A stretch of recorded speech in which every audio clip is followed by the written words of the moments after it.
のささやきの朗読や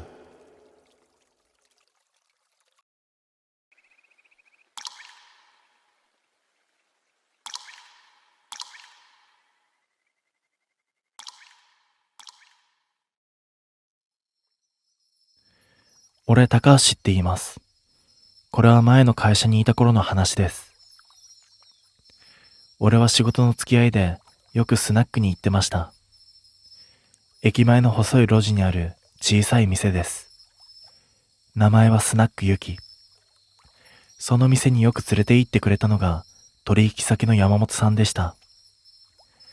山本さんはその店の常連で、店に入るとママが何も言わなくても酒を出すくらい仲のいい客でした。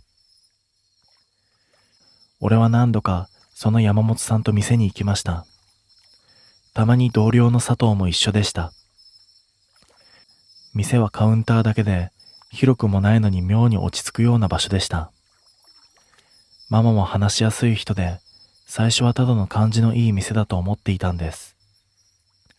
でも何度か通ううちに少しだけ引っかかることがありました。その店はやたらと保険の話になるんです。病気の話をしても最後は保険。事故の話をしても最後は保険。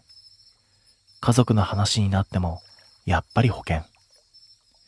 そしてママがよく言っていました。人間、いつ何があるかわからないからちゃんと入っといた方がいいって。それだけなら別に変じゃないんです。年齢的にもそういう話をする人はいますし。でもあの店は少ししつこかった。ただ保険に入れっていう話ではなくて、受取人をどうするかって話までよくしていたんです。受取人は大事。ちゃんと考えた方がいい。後で揉めるから。ママはよくそんなことを言っていました。山本さんはその度に笑っていました。でもある日、保険に入ったって言ったんです。その時のママの顔、なんかよく覚えているんですよね。すごく嬉しそうでした。本当に自分のことみたいに喜んでいたんですよ。それから少しして山本さんは受取人を変えたって言ってました。理由はよくわかりません。まあ、いろいろあってさ、って笑ってたんですけど、その話を聞いた時だけ、なぜか佐藤が黙っていたのを覚えてます。俺はその時、少し変だな、と思いました。でもまさか、そこに意味があるとは思いませんでした。それからしばらくして、山本さんは事故で亡くなりました。夜車で帰る途中の事故だったそうです。その話を聞いたとき、最初は本当にただの事故だと思ってました。でも一つだけ引っかかったことがありました。事故があったその夜、俺その店にいたんですよ。店にいたのは、俺と佐藤とママ。山本さんも来るはずだってママは言ってました。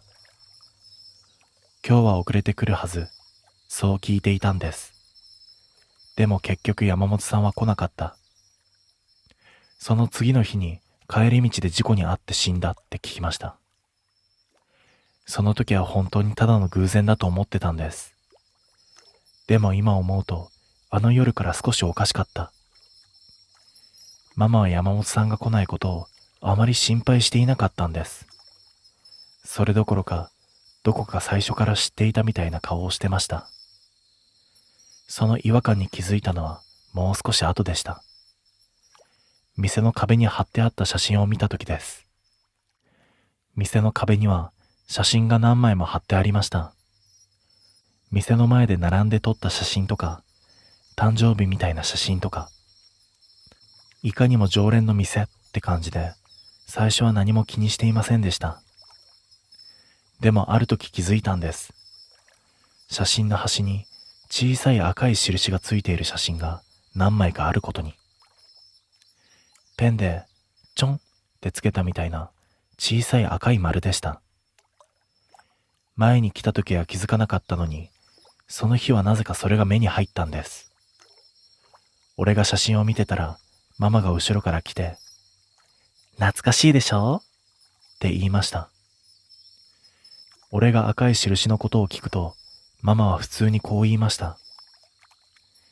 その人たち、もう来れない人なのよ、って。事故とか病気とかそういうので亡くなっちゃった人。ママは大したことじゃないみたいに言いました。俺はその時、山本さんのことを思い出しました。そう思えばあの人もこの写真のどこかに写ってたなと思って壁をよく見てみたんです。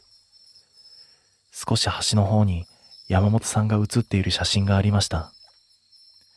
その写真にも赤い丸がついていました。その瞬間、ちょっと嫌な感じがしました。ただ亡くなった人の写真に印をつけているだけで、それだけのことかもしれないんですけど、なんでそんなことをするんだろうって思ったんです。その日の帰り道、俺は佐藤にその話をしました。佐藤は少し黙ってから、気づいたのかって言いました。その言い方が気になって、俺は詳しく聞いてみることにしました。すると佐藤は、あんまり大きい声では言えないけど、と前置きをして、こんなことを言いました。あの店に来てる常連、保険に入る人が多いんだって。ママの知り合いに保険屋がいて、店で仲良くなった人に紹介してるらしいって。そこまではまあよくある話だと思いました。でも佐藤はその後、少し変なことを言いました。保険に入った後、受取人を変える人がいるって。しかもそれが家族ではないことがあるって。誰に変えてるのかまでは、その時佐藤は言いませんでした。ただこう言いました。山本さんも変えていたらしい。俺はその時初めて、少し怖いなって思いました。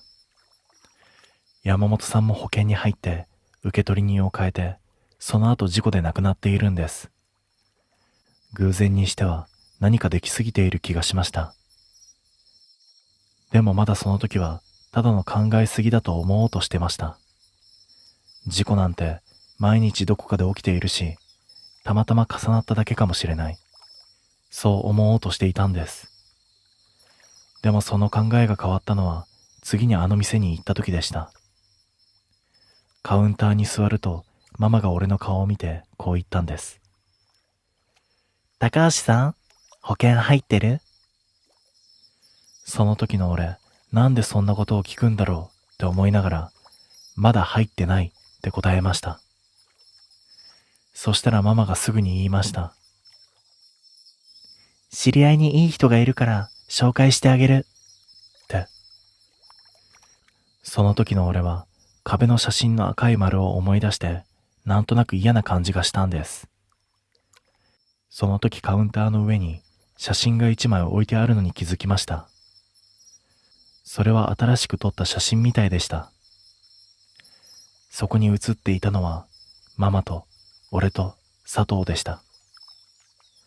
ママはその写真を見ながらこう言ったんです。ちゃんと貼っておかないとね。その言い方がなぜかすごく気持ち悪かったんです。その写真がカウンターに置いてあった日から、なんとなくあの店に行くのが嫌になりました。でも仕事の付き合いもあって、しばらくしてまた佐藤と二人で店に行ったんです。店に入るといつも通りママがいて、いつも通りの席に座りました。でも壁を見た瞬間、少しだけゾッとしました。この前カウンターに置いてあった写真、俺と佐藤とママが写っている写真、それがもう壁に貼ってあったんです。他の常連の写真と同じように何枚も並んでいる写真の中に俺たちの写真も混ざっていました。俺はその写真を見ながらなんとなくママに聞きました。あの赤い印って亡くなった人の印なんですか？って。ママは隠す様子もなく普通にそうよって言いました。来なくなった人を忘れないようにしているの。忘れないようにって言いながらママは笑ってました。俺はその時前から気になっていたことを聞いてみました。山本さんの保険の受取人、誰だったんですかって。ママは少しだけ黙ってから普通の声で言いました。私だよって。その瞬間頭が真っ白になりました。なんでそんなことになるんですかって聞いたら、ママはこう言いました。身寄りがない人だったから私が頼まれたのよって。でもその言い方がどうしても用意していた答えみたいに聞こえたんです。横で黙っていた佐藤が小さな声で言いました。山本さんだけじゃないんだ。俺は佐藤の方を見ました。佐藤は壁の写真を見ながら言いました。赤い印がついている人、みんなほとんどそうらしい。保険に入って受取人を変えて、その後事故で亡くなってるって。俺は何も言えませんでした。だけどママは否定しませんでした。ただカウンターの中でグラスを拭きながら静かにこう言いました。人間、いつ死ぬかわからないのよ。だから先に約束しておくだけよ。って。その時ママが壁の写真を指でなぞりながらこう言ったんです。順番にね。って。俺は意味がわからなくて、順番って何ですかって聞きました。ママは少し笑って、保険に入った順番、受取人を変えた順番。だから、次が誰かちゃんとわかるのよ、って。俺は壁を見ました。赤い印がついている写真がいくつもあって、その中に山本さんの写真もあって、そしてその並びの一番端に、最近貼られた俺と佐藤の写真がありました。その写真には、まだ赤い印はついていませんでした。ママは俺の方を見て、静かに言いました。保険入るなら、早い方がいいわよ。いい知り合い、紹介してあげるから。俺はその時やっと分かったんです。山本さんが亡くなった理由。あの店が保険の話ばっかりしていた理由。あの店は保険に入らせて、受取人を自分に変えさせて、順番に死なせているんです。俺は怖くなってその日を最後に、あの店にはもう行っていません。でも最後に見たんです。店を出るとき、ママが壁の写真を見て、俺と佐藤の写真の位置を少しだけ前に動かしていました。順番を入れ替えていたんだと思います。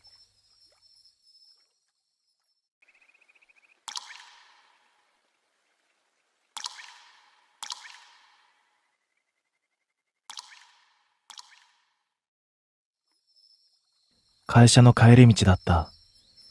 いつも通る古い商店街の裏通り。シャッターの閉まった店ばかりで、夜になるとほとんど人がいない。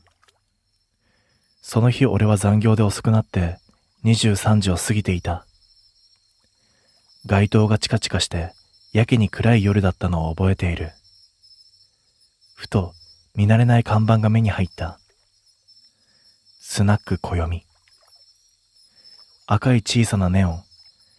今まで何百回も通っている道なのに、こんな店あったか？しかも古いビルの1階。半分地下みたいになってて、階段を3段降りる入り口。なぜかドアが少しだけ開いていた。中から薄暗いオレンジ色の光と、昭和の歌みたいな古い曲が流れている。俺は思わず言った。あれ？こんなところにスナックあったっけ？俺は気づいたらドアを開けていた。店はカウンターだけの小さなスナックだった。席は7つくらい。でも、客は誰もいなかった。カウンターの奥に女の人が一人。40代くらいだろうか。でも、やけに古い髪型と化粧で、まるで昔の写真から出てきたみたいな人だった。女はゆっくりこっちを見て、少し驚いた顔をした。あら、お客さん？はい。やってますか？もちろん。今日は開けている日だから。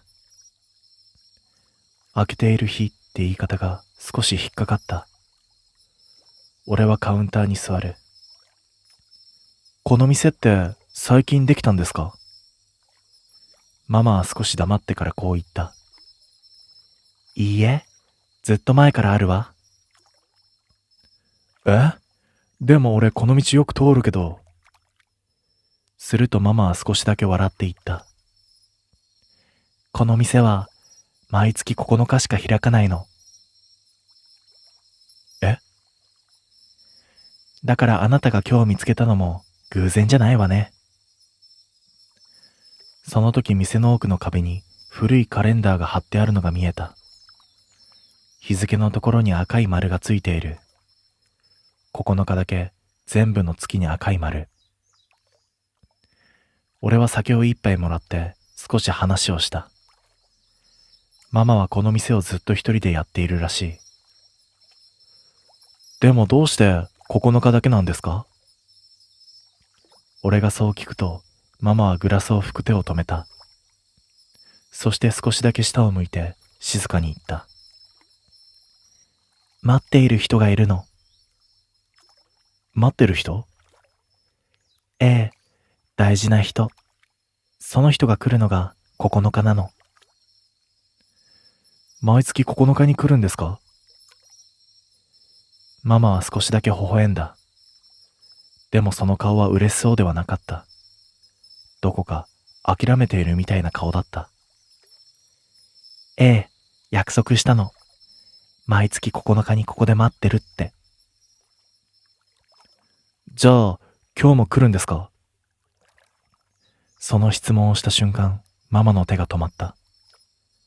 そしてゆっくりと時計を見た。店の壁の古い丸時計。23時58分。ママは小さな声で言った。もうすぐ来る時間ね。その瞬間、店の外で、コツ、コツ、コツと階段を誰かが降りてくる音がした。ゆっくり、ゆっくりと一段ずつ。俺は振り返った。でもなぜかママはこっちを見ていった。ねえお客さん？はい？この後何があっても。そこでママは笑った。でもその顔はさっきまでよりずっと寂しそうだった。驚かないでね。そしてドアがゆっくりと開いた。外の光が少しだけ差し込んで、入り口に立っている男のシルエットが見えた。背の高い男だった。黒いコートを着て帽子をかぶっている。顔は暗くてよく見えない。男は何も言わずに店に入ってきて、俺の横を通ってカウンターの一番奥の席に座った。ママは何も驚かずに静かに言った。いらっしゃい。男は少しだけうなずいた。ママ、いつものお願い。低い声だった。ママは黙ってウイスキーをグラスに注いだ。氷がカランとなった。店の中には古い歌が流れている。でもさっきまで気づかなかったけれど、その曲は同じところをずっと繰り返していた。同じフレーズが何回も何回も。なんだか変な感じがした。そして男がボソッと言った。今月も来たよ。ママは少し笑う。ええ、待ってたわよ。ちゃんと店開けてるんだね。だって約束だもの。もうやめてもいいんじゃないか？その言葉でママの手が止まった。やめないわ。どうして？ママは少しだけ考えてから言った。約束したじゃない。男はしばらく黙ってグラスを見ていた。そして小さな声で言った。俺、もうここに来ちゃいけない気がするんだ。その言葉を聞いたとき、なぜか背中がゾッとした。来ちゃいけない？でもこの人、自分で来てるじゃないか。ママは俺の方を見て言った。この人は昔ね、この店で働いていた人なの。え？そうなんですか？ええ、まだ若い頃ね。この店も昔はもう少し賑やかだったのよ。男は黙ったまま酒を飲んでいる。そしてママは続けた。この人ね、いつも9日に来てたの。お給料日の後でね。男が少し笑った。金が入ると、ここに来てたんだ。いつもカウンターの一番奥の席で同じ酒を頼んで、ママが作る酒が一番うまかった。ママは少しだけうつむいて言った。この人ね、毎回言ってたの。そして男の方を見た。男も小さくうなずいている。そしてママは静かに言った。もし俺が来なくなったら、毎月9日にここで待っててって。店の空気が急に重くなった気がした。そして俺は聞いた。それで、その人来なくなったんですか？ママは少し黙ってから言った。ええ、来なくなったわ。10年前の9日から。え？事故だったの。仕事の帰りにね。俺はゆっくりと男の方を見る。男は黙って酒を飲んでいる。その時やっと気づいた。男の足元、カウンターの下。床に影がなかったんだ。え？と思って時計を見る。0時9分。日付が変わっていた。3月9日から3月10日になった。その瞬間、カランと音がした。男の持っていたグラスがカウンターの上に落ちた。でも、男は触っていない。ゆっくり男の体が薄くなっていく。霧みたいに。男は消える前にママに言った。もうママ、待たなくていいよ。ママは首を横に振った。待つわ。どうして？ママは少し笑ってこう言った。だってあなた、今月も来てくれたじゃない。男は少しだけ悲しそうな顔をして、そして消えていった。店の中にはママと俺だけが残った。ママは何事もなかったみたいに、男が座っていた席に新しい氷を入れて酒を作った。そしてその席に置いた。誰もいない席に向かってこう言った。また来月ね。その光景があまりにも普通で逆にめちゃくちゃ怖かった。そしてママが俺の方を見て言った。お客さん、どうしてこの店に入ってきたの？え？この店はね、来ちゃいけない人も来るのよ。どういう意味ですか？ママは俺の顔をじっと見てこう言った。あなた、毎月9日この道を通ってない？言われた瞬間ゾッとした。そうだ、残業の日はいつもこの道を通る。そして残業が多いのはなぜかいつも9日だ。そしてママはぽつりと言った。やっぱり、あなたも待たれてるのね。え？ママのその一言の意味がわからなかった。え？待たれてるって誰にですか？ママは少し考えてからこう言った。自分で気づいていないのね。そう言ってカウンターの下から古いアルバムを取り出した。パラパラっとページをめくる。昔のスナックの写真、若い頃のママ、店の前で撮った写真、常連客たちの写真、そしてあるページで手が止まった。この人、知ってる？そう言って見せられた写真。そこには若い男が写っていた。黒いスーツで少し笑っている。俺はその顔を見た瞬間、固まった。え？知ってる？いや、でも。それは俺だった。今より少し若いけれど、間違いなく俺の顔だった。え？ちょっと待ってください。これ俺。そう、あなたよ。いやいやいや、俺このスナック来たことないですよ。ママは静かに言った。来てたわよ、何度も。毎月9日に。頭が混乱してきた。いや、俺このスナック知らないし。その時店の奥の壁を見てしまった。そこには白い紙が貼ってあった。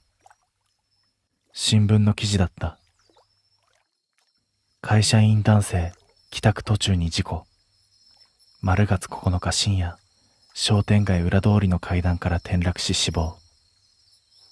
その写真が載っていた。その写真は俺の写真だった。日付は10年前の9日。え？声が出なかった。俺、生きてますよ。ママは悲しそうな顔で言った。いいえ、あなたは生きていないわ。声が出なかった。そして店の時計を指さした。時計はずっと0時8分を指していた。さっき0時9分になったはずなのに。そしてママは言った。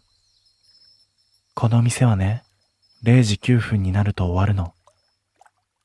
9日が終わるから。あなたたちは9日が終わると帰らなきゃいけないの。あなたたち？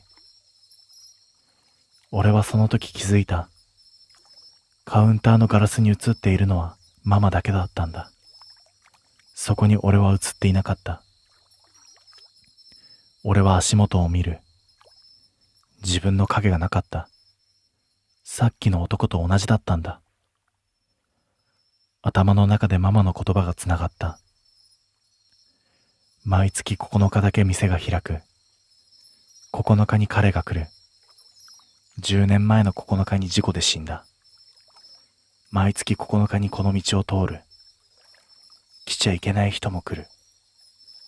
あなたも待たれてる。0時9分になると終わる。俺は時計を見た。0時8分59秒。ママが言った。あなたを待っている人、いるんじゃない？その瞬間俺は思い出した。毎月9日、残業して帰りが遅くなって、この道を通って。俺いつも思ってたんだ。早く帰らないとなって。あいつ待ってるから、って。でも、誰を？思い出した。アパート、一人暮らしの部屋。電気つけっぱなしの部屋。テーブルの上のコンビニ弁当。そしてスマホの待ち受け。女の人と俺の写真。それは俺の婚約者だった。俺が死んだ1ヶ月後、後を追って自殺したらしい。毎月9日、俺を待ちながら。そしてママが最後に言った。この店はね、待っている人がいる人だけ見つけるの。時計が0時9分になった。店の明かりが少し暗くなる。そしてママは最後に俺に言った。ほら、帰りなさい。どこに？ママは少しだけ笑った。あなたの待っている人のところよ。そして気づいたら俺は店の外に立っていた。振り返ると店はなかった。赤いネオンもドアも階段も何もない。ただの暗い裏通り。でもポケットに店のマッチが入っていた。そこにはこう書いてあった。スナックこよみ、毎月9日だけ営業。お待ちしております。待っている人がいる方だけ。その日から俺は毎月9日になるとあの道を通る。そしてあの店を探すんだ。待っている人がいるから。あの店は会いたい人がいる人だけ入れる店だから。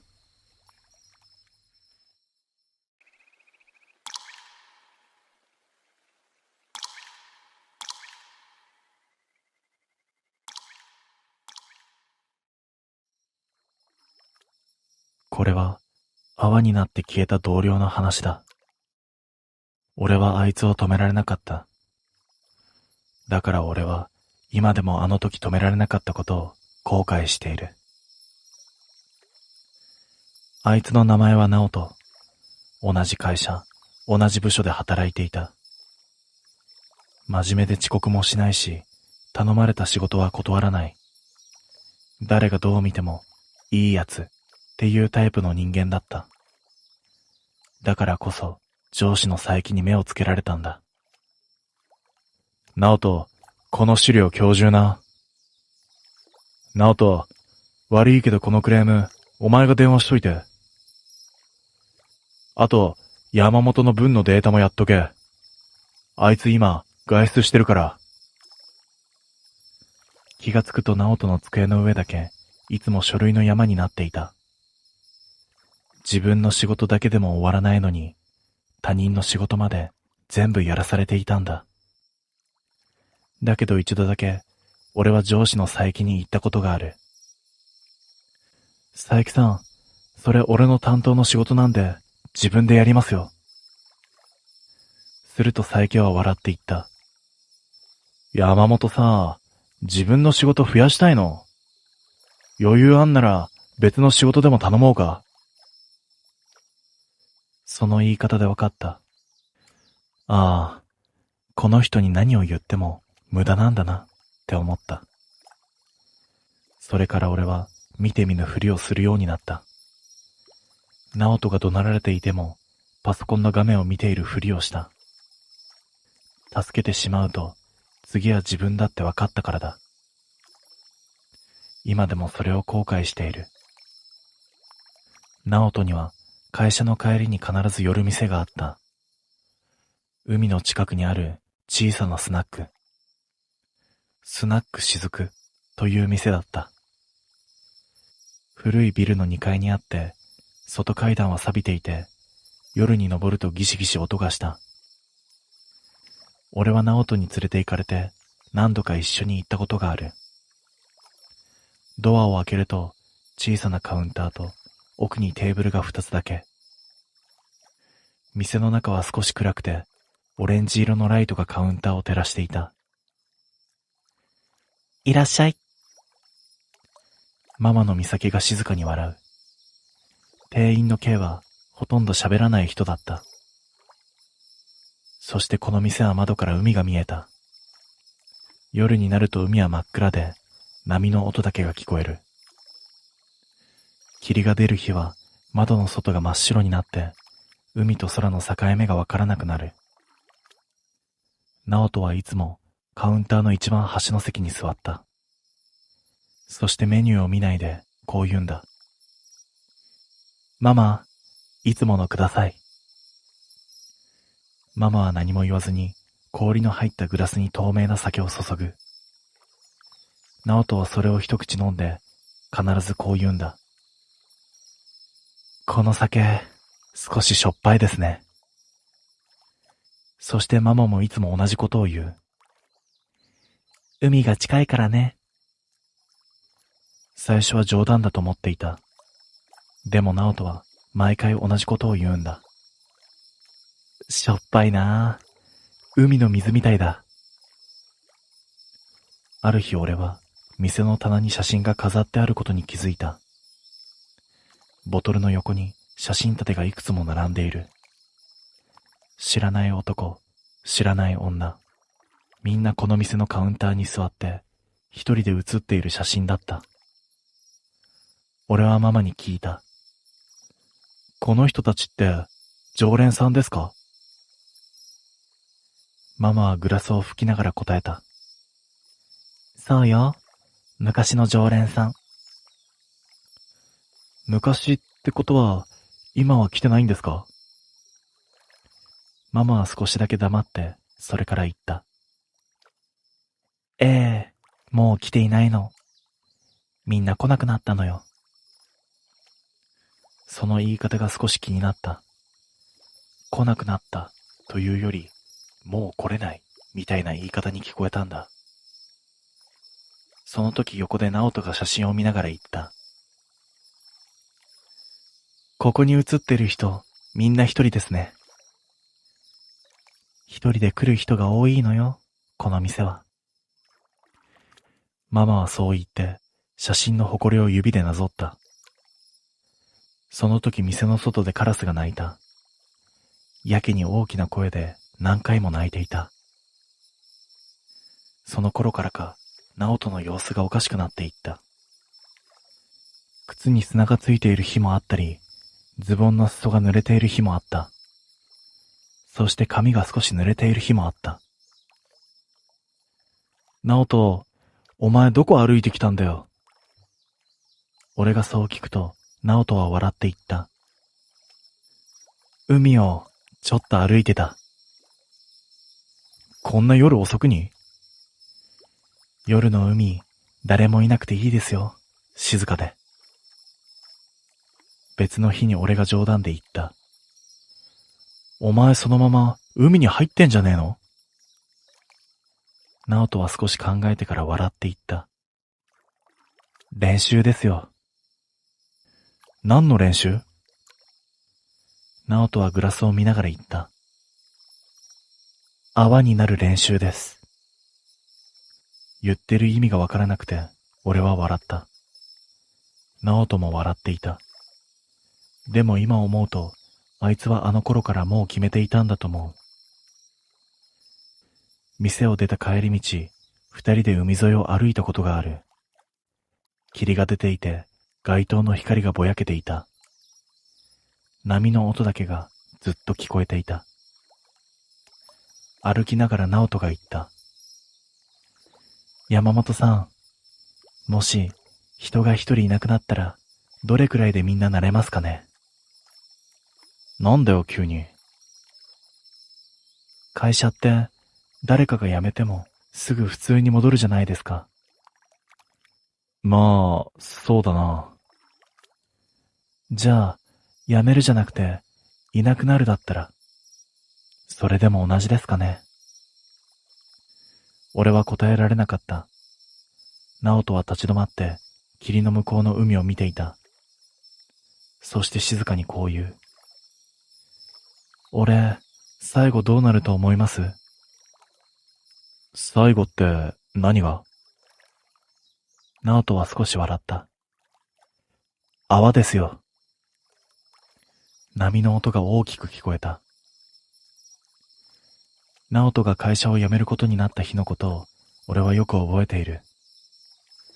朝から会社の空気が重かった。取引先に送ったデータに大きなミスが見つかって先方がかなり怒っているという話だった。でもその仕事、本当は直人の担当ではなかった。上司の佐伯が急に、直人、お前がやっとけ。って押し付けた仕事だった。午前中直人は会議室に呼ばれて、ずっと怒鳴られていた。ドア越しでも聞こえるくらいの声だった。なんで確認してないんだ？これ損害出たらどうすんだよ。お前ほんと使えねえな。フロアのみんなも仕事をしているふりをしながら聞いていた。でも、誰も止めに入らなかったんだ。しばらくしてドアが開いて、直人が出てきた。顔色が真っ白だった。俺は小さな声で声をかけた。直人、大丈夫か？直人は少しだけ笑って言った。大丈夫ですよ。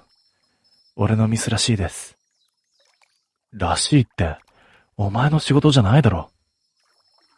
でも、俺がやりましたから。それ以上俺は何も言えなかった。夕方、佐伯がフロアに響く声で言った。直人、今回の件、お前が責任取れ。とりあえず明日から来なくていいから。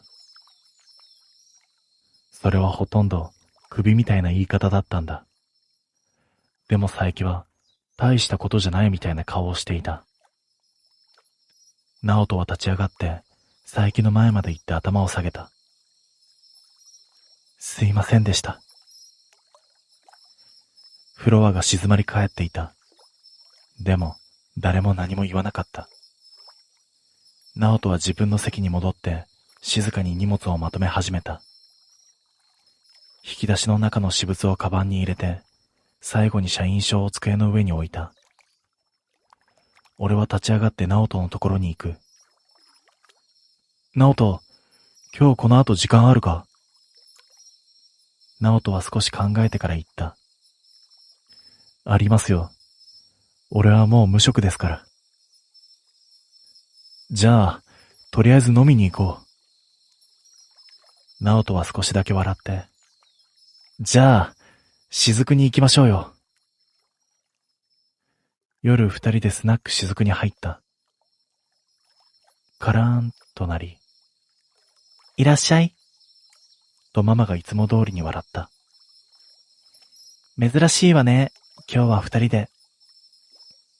会社の帰りに、ちょっと。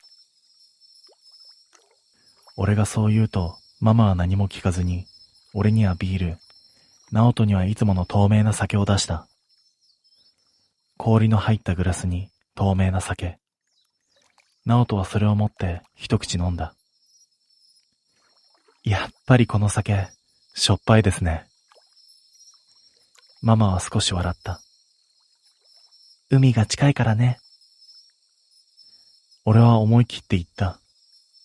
直人、これからどうするんだ？直人はグラスを見ながら答えた。少し休みます。休んで、それからどうするんだ？わかりません。実家に帰るとか、転職をするとか、いろいろあるだろう。そして直人は少し黙ってから、こう言った。山本さん、俺ちょっと疲れちゃったんですよ。いや、それはわかるけど。毎日会社に行くじゃないですか。怒鳴られて、謝って、また次の日も行って。なんか最近ずっと水の中にいるみたいだったんです。ずっと息を止めているみたいな感じで。ママは何も言わずに静かにグラスを拭いていた。直人は続ける。でも、この店でこの酒を飲んでいると、ちょっと楽になるんです。しょっぱいでしょ？この酒。海の水を飲んでいるみたいだなって、ずっと思っていたんです。俺は嫌な予感がして言った。お前、変なこと考えてないよな。直人は少し笑った。変なことって？だから、死ぬとか、そういうの。直人は否定しなかった。少し黙って、それから静かに言った。俺、ずっと考えてたんですよ。どうやって消えようかなって。おい。電車は迷惑かかるし、首吊りは怖いし。でも、海ならいいかなって。よくねえよ。俺は思わず強い声を出していた。よくねえに決まってるだろ。何言ってんだよ。直人は怒られた子供みたいに少し笑った。すいません。でも海なら泡になって消えるだけかなって。その時ママが初めて口を開いた。海はね、全部持っていくわよ。直人はゆっくりとうなずいた。はい、だからいいんです。店の中が静かになった。時計の音だけが聞こえる。しばらくすると直人が言った。ママ、なーに？最後の一杯ください。俺はすぐに言った。やめろって。直人は俺を見て少しだけ笑った。大丈夫ですよ、山本さん。何が大丈夫なんだよ。これ飲んだら帰りますから。ママは少しだけ手を止めた。でも何も言わずに棚からボトルを取って氷を入れて透明な酒を静かに注いだ。はい、最後の一杯。直人はグラスを見つめてそれから言った。山本さん、今までありがとうございました。いや、そういうのいいから。明日俺も一緒にハローワーク行ってやるよ。仕事なんていくらでもあるから、とりあえず生きろよ。直人は少し驚いた顔をして、それから小さく笑った。そういうこと言ってくれるの、山本さんだけでした。そう言って直人はグラスを持ち上げて、ゆっくりと全部飲んだ。そしてグラスを置いて立ち上がった。じゃあ、もう行きますね。俺も立ち上がった。どこ行くんだよ。直人は少しだけ笑い、海を少し見て帰ります。いや、俺も行くって。大丈夫ですよ。今は一人で行きたいんです。おい、ちょっと待てよ。直人はドアの前で振り返って言った。この一杯を飲んだら泡になって消えるんですよ。だから、これで最後です。カランとドアが閉まって、直人は霧の中に出て行った。俺もしばらく追いかけるかどうか迷っていた。でも追いかけなかった。それを俺は今でもずっと後悔している。なんであの時追いかけなかったんだと。直人が店を出て行った後、俺はしばらく席に座ったまま動けなかった。追いかけた方がいいんじゃないか。でも今追いかけたら、本当に海に行こうとしてるって認めることになる気がして怖かったんだ。するとママが静かに言った。山本さん？何ですか？追いかけてあげなさい。俺はその言葉で立ち上がった。店を出ると霧がひどくて少し先も見えなかった。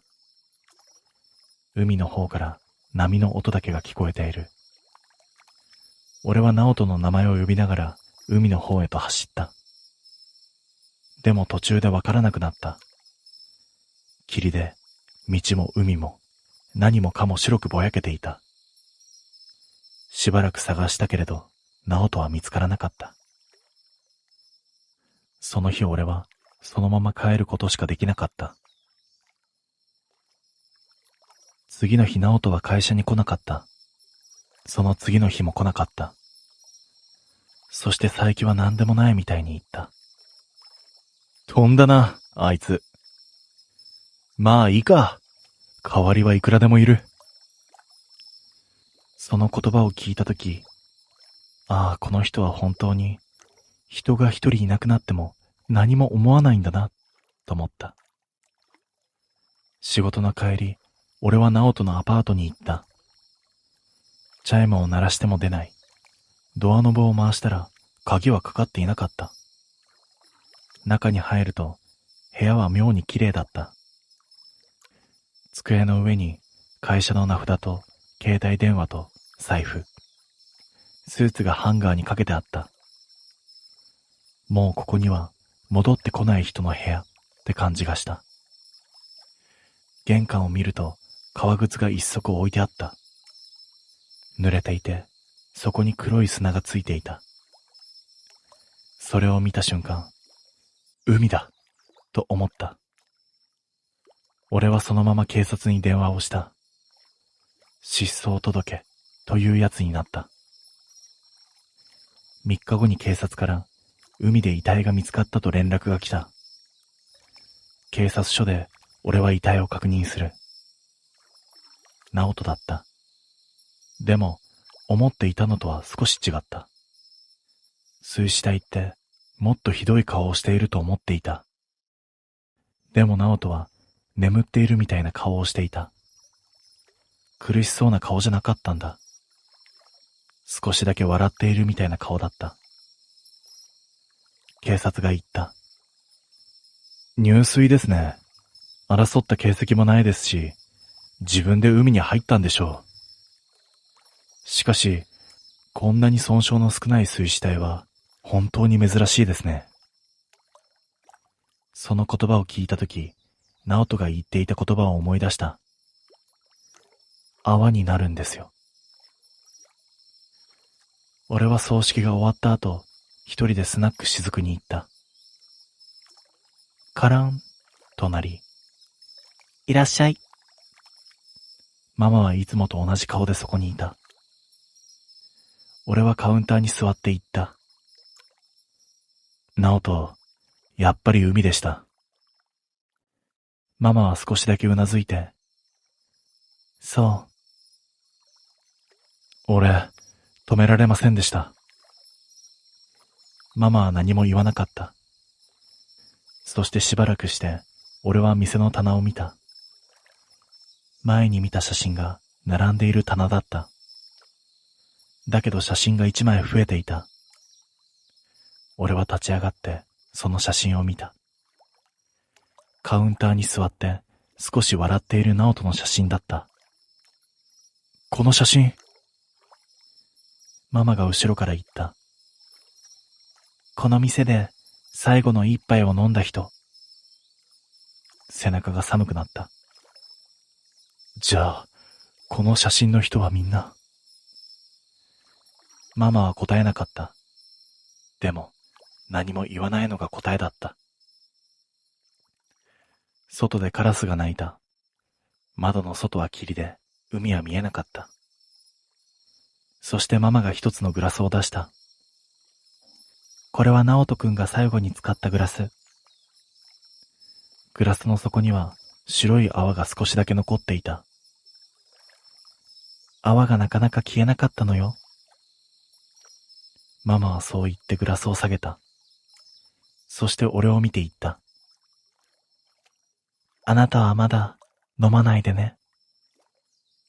俺は何も言えなかった。店を出ると潮の匂いがした。波の音が聞こえる。そして俺は直人が最後に言った言葉を思い出した。この一杯を飲んだら泡になって消えるんですよ。あいつは逃げたんじゃない。消えたんだ。会社は今も普通に回っている。佐伯は今日も怒鳴っている。本当に何も変わってない。本当に何も変わっちゃいないんだ。でも変わったことが一つだけある。スナック雫の棚に直人の写真が増えていた。あの店には最後の一杯を飲んだ人の写真が並んでいる。そして今日もあの店は開いている。もし逃げる場所がどこにもなくなったら、あの店に行けばいい。そしてこう言うんだ。最後の一杯をください、と。そうすればきっと泡になって消えられる。